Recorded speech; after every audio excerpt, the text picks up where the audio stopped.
I am at one of my favorite places in the whole world, the Mother Seton Shrine. I grew up visiting this shrine every year as a kid. My grandparents, who lived in New Mexico, would go on pilgrimage to the shrine every year when they came to visit us in Maryland. When it came time for me to choose my confirmation saint and my sponsor, Saint Elizabeth Ann Seton and my grandfather came quickly to mind. Saint Elizabeth Ann Seton was a wife, mother, and teacher who lived right here in Emmitsburg, so close to me. Being able to see her home, walk where she walked, and pray where she prayed made holiness feel tangible to me. Little did I know, when I chose St. Elizabeth Ann Seton and my grandfather at the age of 13, that they would still have an even more profound impact on me today. I always knew that my grandfather prayed for me. He was always sending me religious books and reminding me when it was St. Elizabeth's feast day. He always wanted me to be holy. I have no doubt that he's still interceding for me from heaven. I can still relate to Mother Seton today. We have so many similarities as moms, teachers, and women who have faced some real hardships in our family life. So to have two powerful intercessors, Mother Seton and my grandpa, is very special to me. I have always felt particularly close to both of them, especially when I come here to the shrine. All of you now have the opportunity to choose a saint name and a sponsor. So I want to talk to you next about how you pick a saint name. So on the day that you're confirmed, your sponsor is going to stand behind you and say the saint name that you have chosen to the bishop. So now is your chance to start learning more about some saints to figure out which name you would like to take on. So the first place I would start is actually with your first name and your middle name, because sometimes one of those names has a significance connected to your baptism. So your parents may have named you after a particular saint.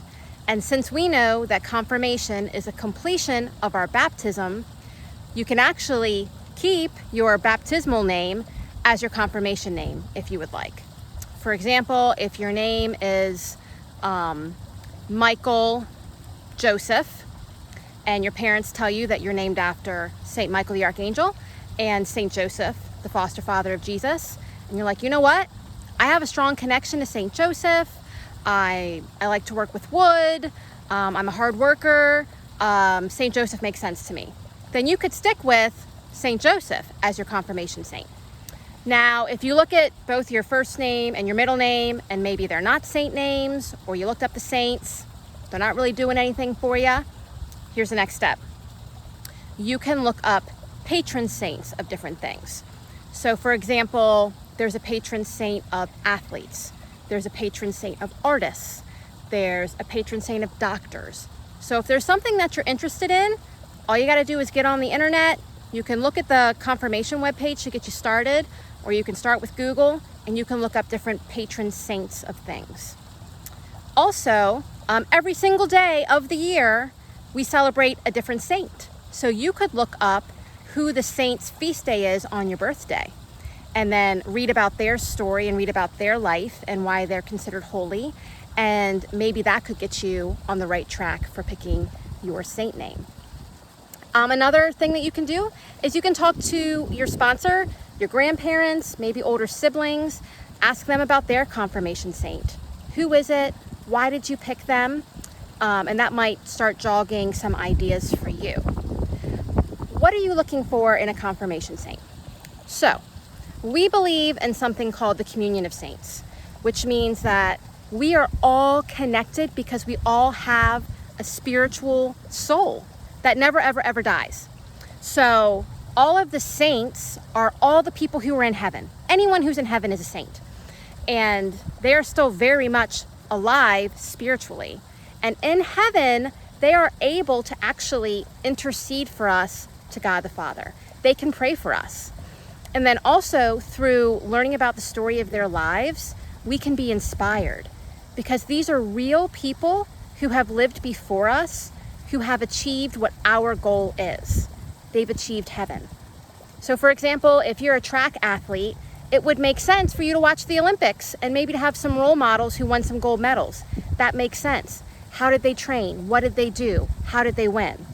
Well, for us, we have the ultimate race that we're running to get to heaven and be with God forever. So if there are people that we know of who were able to do that, it's a good idea to get to know them and ask them for help. So for me, I got to know St. Elizabeth Ann Seton, and I like to go to her oftentimes to say, hey, you're really close to Jesus in heaven right now.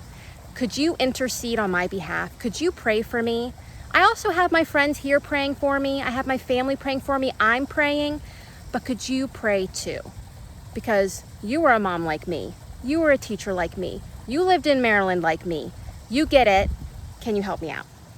So as you're researching your saint, once you have found the one that you think is right for you, there's a Google form for you to fill out on the website. You can give me some information about your saint, and that's how I know who you chose. And then that's the name that your confirmation sponsor will say to the bishop. It's the name that will go on your certificate when you're confirmed.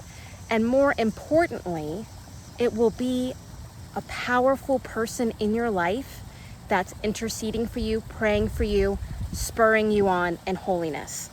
So read their stories. They're real people who had hardships.